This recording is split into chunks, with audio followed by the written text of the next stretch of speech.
everyone, and welcome to Witty Conversations. I'm Kayla, the host of the show. And on today's show, we have a special guest with us, Laura Owen. Thank you for being with us, Laura. Thank you. I'm pleased to be here. And so, Laura, I mean, it's kind of hard to actually introduce Laura because she's an amazing woman and she's accomplished so many things. So I'll let her do a little bit of that introduction here in a moment. But how I got connected with Laura is she's an Online Trading Academy student. And one of the things that Laura is going to talk to us today about are the 10 most important things for your financial life that you need to know. And so, Laura, welcome. We're so excited to have you here with us today, first of all. Well, thank you so much. And Kayla, I'm not only an OTA student, but before you and I met through this podcast, I actually have been a fan of yours, watching you in a lot of the training videos at OTA. Wow, what an honor it is to hear that. I love that. It's also nice to have a dialogue face to face than just like a video that you've seen at some point in time. So I always love the chance to actually get to speak with students. So this is a treat for me.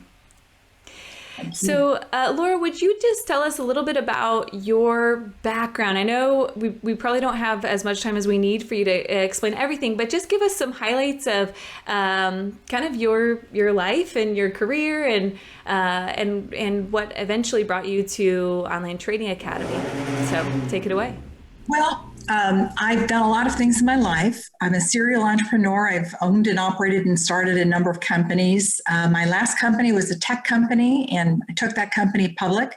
That was a really fun ride. I've also worked in the Middle East. I was an advisor to the Ministry of Health in Saudi Arabia, healthcare. That was a fascinating experience. I've worked in investment banking. I was Secretary of Commerce in Kansas. So I've done a lot of different things. But when I was a young woman, I was a certified financial planner. I was a financial advisor and had Series 7 and all of the other licenses that go with that. It was a really interesting journey. And as a result of that, my passion while I was in that industry was I loved helping women because I felt that women were really just not as involved in their personal finances as maybe they could or should be. And women outlive men by a long shot. And so when something happens to a spouse, a husband, the women are often really left in a very difficult situation because they don't know where things are. Yeah, that makes so much sense. I just have to ask a quick question out of my curiosity, but when you were a certified financial planner, were there a lot of women in that industry with you, or? No, actually not. No, it was actually kind of a strange thing for a woman to do at that time. It was kind of a strange thing for a woman to be working in the Middle East, as well. And, a lot of things I've done in my career was kind of a strange time, I guess you could say. Things have come a long way, thank goodness. They really have. But, I've had the incredible fortune to do a lot of different things in my life. And I think that it keeps life interesting. Yeah, definitely. I mean, I love that you were sort of kind of a forerunner to a lot of this. You were a certified financial planner and wasn't really many other women as CFPs at the time or working in the Middle East. And it's pretty amazing. So speaking of you being a certified financial planner and kind of that passion that it gave you for teaching women about the things that they need to know in their household finances, I know that you were a speaker and you actually went out, hit the road and actually to tell people about this. So if we could glean a little bit from your knowledge with that, and would you share with us these 10 most important things that we need to know, that women need to know for their financial life? You bet. Well, it was a long time ago that I did all of those speeches, and I had that so committed to memory, that whole speech back then, I could do it in my sleep. And so in preparation for today's discussion, I had to reconstruct that list because I didn't keep any of my notes from those days in that presentation. But I reconstructed it. I think I've captured it. And, I always said that women didn't need to understand what a PE ratio was necessarily, or, a lot of things that women are sometimes, even men, very intimidated about financial markets. But these are the top 10 things you must know. And if you don't know these things, I encourage you to sit down with your spouse and find out either where these things are, or if they don't exist, don't get mad at your spouse. Just let's make it a priority to get these things done, right? So first and foremost, have a will. Number 2, have a trust. Number 3, have an emergency fund. Number 4, know who your attorneys are. Number 5, know who your financial advisors are. Number 6, know who your tax advisors are. Number 7, have 7 years of tax returns, know where they are. Number 8, have a list of your assets and liabilities. Number 9, know where your mortgage document is and who your mortgage banker is. And number 10, know about your insurance coverages. So for some people, it may include a whole bunch of things, and others it may be simple: life insurance, property insurance, health insurance, disability insurance, so personal property insurance. There's so many different categories, and what applies to you may be different. But those 10 things are things you absolutely need to know, need to have in place, and need to know where those documents are.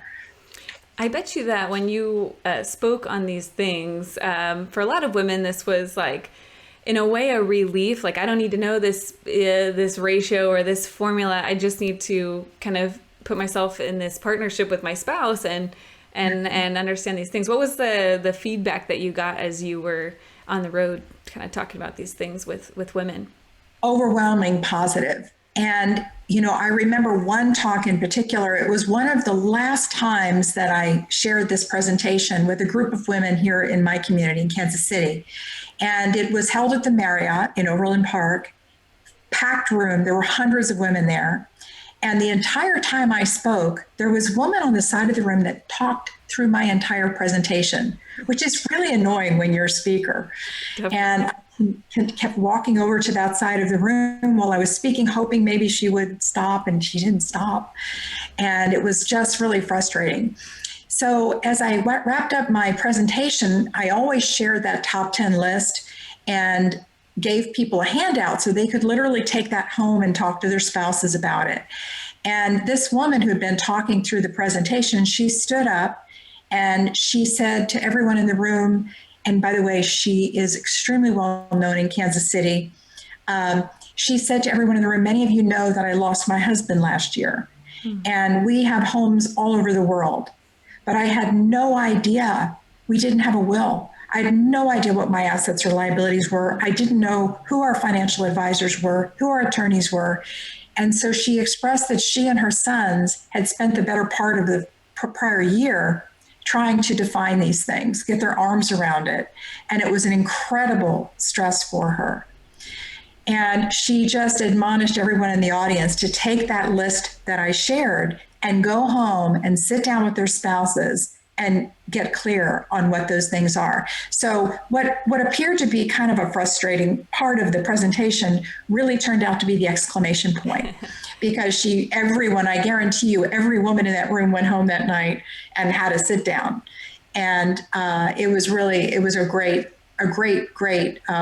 gift to everyone in that room that she shared that information. Absolutely. I mean, plus the last thing that you want to be doing when you just lost your husband or your spouse is trying to sift through all this information. It's something that could totally be avoided if she had, had that conversation prior to that. Yeah. So that's right. A lot of people assume that just because someone's wealthy, that they have all their ducks in order. Well, I learned from some of the clientele that I had. I had some amazing clientele. I mean, I worked with attorneys, not always having wills or trusts, etc. It's mind-blowing. It's the shoemaker who doesn't have shoes, right? And doctors and generals and people who really have their act together in their professional lives. And see, that's the thing that's really a misnomer, is that it's very common that people don't have their act together because people don't consider what could happen, right? What worst case scenario, right? You don't want to plan totally around negative things, but you do need to plan. Definitely. And so that was really my goal, was to share with them, to be a part of that process and to actually help their spouse through that process. Very often there's this assumption, especially when I was younger. It's changing a lot, but I think it's still a problem. There's this expectation that somehow men are genetically born to understand all of this stuff and to know all of this. Guess what? They don't. And it's an unfair burden that we place on them, frankly.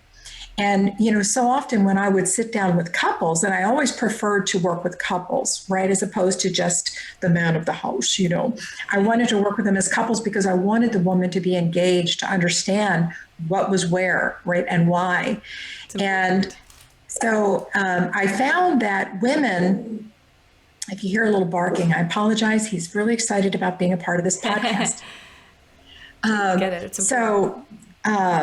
I found that men were often, it was really embarrassing for them when we started talking about things like life insurance or their emergency fund, things like this that they really should have in place, but so often they don't. So when there is a tragedy, and I've experienced this too, where something happens to the husband unexpectedly and the wife is left with no life insurance, no savings, doesn't know where things are, and that's very sad and unnecessary.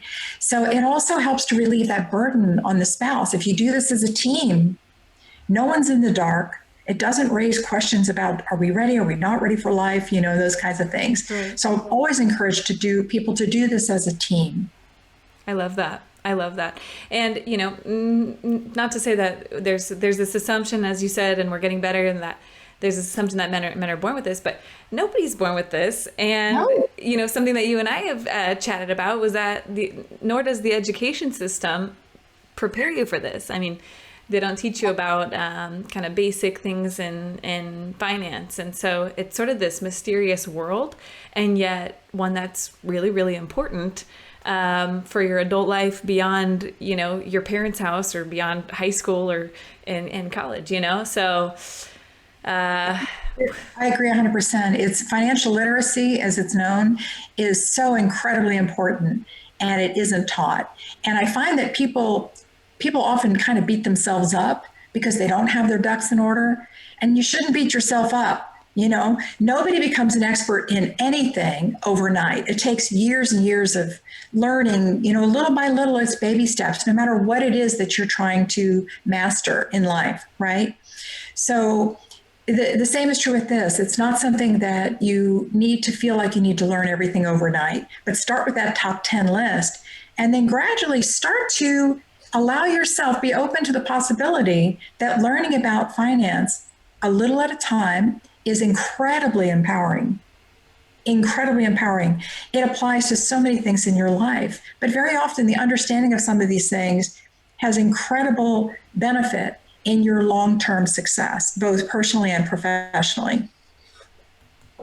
I think also even just taking that step to start learning about it, eventually you start to become even more curious or realize that it's not something that's so mysterious that it's kind of this intangible thing that I wouldn't be able to learn that kind of a thing. No, it's something that's doable for yourself. At least that's what I find, is that once I start opening a door to something, it's like, okay, now I know this. Almost like when you click on the Wikipedia page, I learned of this, but now there's this other link here and I want to know what that is. And I want to know what that is. I sort of feel that that's this world of finance, that if you were just to take that first step and start with the list that you just shared with us. And then from there, that's going to open up a lot of other questions and things that women can learn, or anybody can learn. Right. And this is why I really love my OTA relationship, because people who I was in class with, and I formed some incredible lifelong friendships as a result of OTA. A lot of people were, for example, a lot of people who came from the professional world, right? But there were just as many people, men and women, who were everyday, housewives and women who have never done anything in finance in their personal lives or professional careers. And they were at first really intimidated. I don't know if I can do this. But frankly, the ones who were left scratching their heads and saying, oh gosh, I didn't understand that. Surprisingly, sometimes those were the ones who thought they already had it all figured out. Right. People who came from professional careers. like myself, who worked in finance when I was young, sometimes those mental blocks are because you've been in that industry. And so you have to be a little more open to learning things a little different way. And people who didn't come from that, they got it just like this. And I'm the one scratching my head saying, wait, what was that? So I feel like OTA takes people on a journey from where they are to where they want to be in the stages that they can go at their own pace. So that it did that for me. So people said often, gosh, Laura, you're a CFP, you're Series 7, you've had all these licenses and experience, why are you an OTA? And it was because, believe it or not, when you're in those industries, you don't necessarily learn how to trade. You learn how to manage. As a CFP, you learn how to manage a total overall estate management, right? Personal finances, generally speaking, but you don't learn how to trade. So that for me was the reason I learned through OTA how to trade, because it was important to me. It was interesting to me. Yeah. So that's a skill that my mom always said, no one can ever take your education. So get as much education in life as you can. And for me, one of the most valuable pieces of education ever was through OTA, because that's a skill that impacts your personal life in a very real way for the rest of your life. Yeah, that's amazing. I love that that you kind of touched on. I was a CFP and I had my Series 7 and all this stuff, but it didn't necessarily teach me how to trade so much as estate planning and different things like that you mentioned. I think sometimes we enter into this journey with the assumption that we should know a lot of these things already, and that hinders us to learning something new. I think women do a pretty good job of being open-minded when it comes to learning. But I've seen that many times people think I already have this strategy, or I already have this mindset, or somebody's told me this a long time ago, and that's sort of been ingrained in their brain. And now they have to either unlearn that or sort of switch their mindset. Fortunately for women, and I can't speak for all women, but I think that women actually are more willing to learn, more willing to ask questions a lot of the time. Exactly. And that's right, Kayla. So often we as women, we're a lot more, I think, I hate to use the word honest, but maybe that's it, to admitting we don't know something. So, I was always the first one in class to raise my hand. I think I was the annoying one in the class. Could you please explain that again? Because the guys didn't want to admit they didn't know it. They didn't get it. And so asking the instructor, would you repeat that? Oh, sure. They're happy to. But, women are more willing to be vulnerable. I guess that's it, right? We're more willing and open to say, gosh, I don't know about this or that. And I think another trend, with women is women tend to be more security focused than risk focused. Absolutely. And this is another really important reason why finances should be managed as a couple, as opposed to just the guy doing it, right? Because you each bring, different benefits, different values to that discussion, different perspectives. And for women, making sure that life insurance is in place is kind of important. Making sure the investments that we're making are really prudent. So those kinds of, that orientation is really, really important to that whole big picture top 10 list kind of things. And, being that partner viewed portfolio is more important than just one person doing it. More valuable. I mean, I would say that even with even if you're not married or whatever, doing this with somebody, just in anything that's related to trading and investing, I've experienced that I get more out of it when I ask a question or I try and bounce ideas off of somebody. So of course that would naturally make sense as well in a couple to kind of put these two brains together and think together on what would be the best way to do this and kind of find a balance there. So makes so much sense. You bet. Well, thank you so much for sharing everything that you've shared with us. Would you this is a group for women in trading and investing. And so really to give them the confidence to take the reins on their financial lives. Yes. Laura, thank you so much. I hope this isn't our last podcast episode with you. Thank you so much for being here with us today. Well, that's going to wrap it up for our show for today. I hope you were taking notes on the 10 most important things that you need to know in your financial life. And stay tuned for more witty conversations.